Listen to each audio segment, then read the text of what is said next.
Good night. Hello, everyone. Welcome to Bobby's podcast with me, Bobby.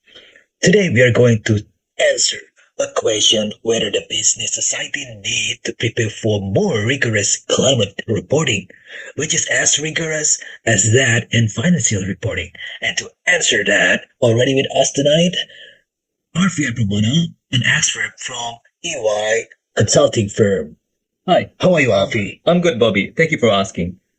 Well, Avi, would you please to answer the question that I already mentioned? Yes, in short, they need to prepare for that stringency. Avi, by the way, you are really straightforward to answer that. In fact, there are conflicting standpoint out there. So, can you give us three reasons behind your support? Sure, Bobby. Let's start with the case of greenwashing by Diversa Trustee. So the firm claimed that they had to remove all of the pollutant-related investment from their portfolio, but in fact, they were not.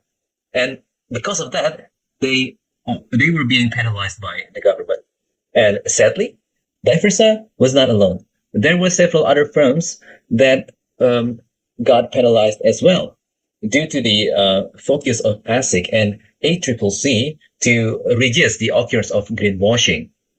Although it sounds positive at the surface, Bobby, however, underneath, there are growing cases of greenwashing. That is the practice of firm which might want to avoid being penalized by avoiding to report their sustainability claim or to disclose their sustainability claim. And I believe if the mandatory reporting regulation has been in place, then hiding is not an option anymore, Bobby.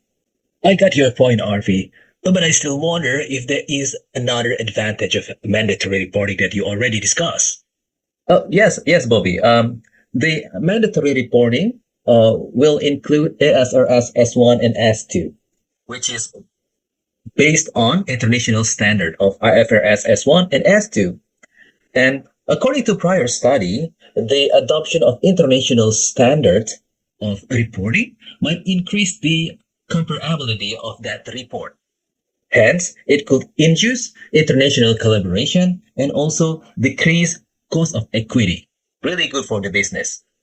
Well, Arfi, you've mentioned many economic benefits, but I haven't heard about sustainability related benefit. Could you please elaborate on it deeper for us?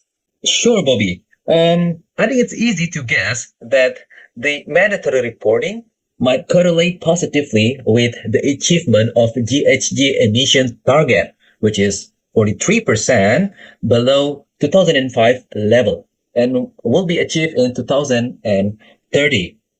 And as we know, Bobby, AASB has decided to include Scope 3 GHG emission disclosure in the ASRS S2.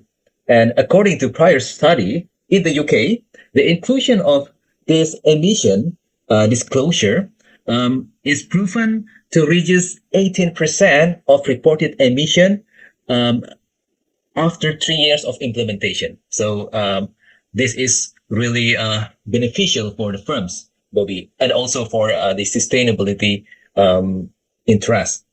Ah, I borrow your point, Arfi. For the last question, I've heard a similar reporting standard, ESRS E3, about water disclosure or something.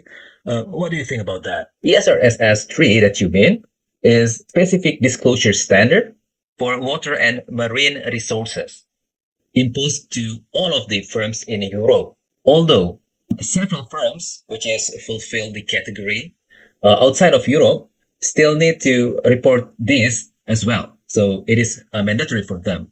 And I predict some of Australian firm who has equity relation or trade relation with European firms might also be mandated to report against that standard. Um, but it is not all of Australian firms, Bobby. So some of Australian firms is not mandated to do that. Hence, there will be a gap here, I believe, and this discrepancy could trigger uneven compliance costs, uneven compliance risk, and also compliance benefit. Well done. Thank you so much, Arfi, for your time. See you next time. Goodbye.